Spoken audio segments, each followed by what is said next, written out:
Duydum başka birisini seviyormuşsun. Şimdi başka kolları sarıyormuşsun. Gönül defterin kapatıp gidiyormuşsun. Dediğim zalim sana uğurlar olsun yar yar, hayırlı olsun yar yar, mübarek olsun yar yar, uğurlar olsun.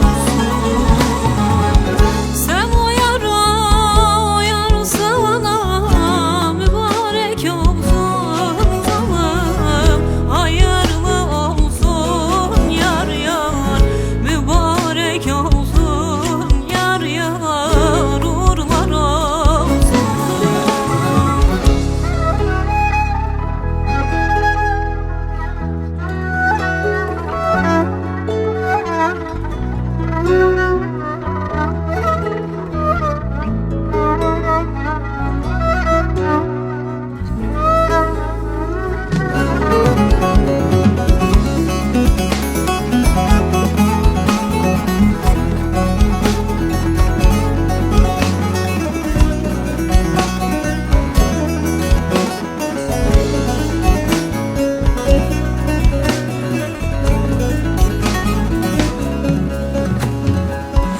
Gittin diye bu gönlümden sana etme.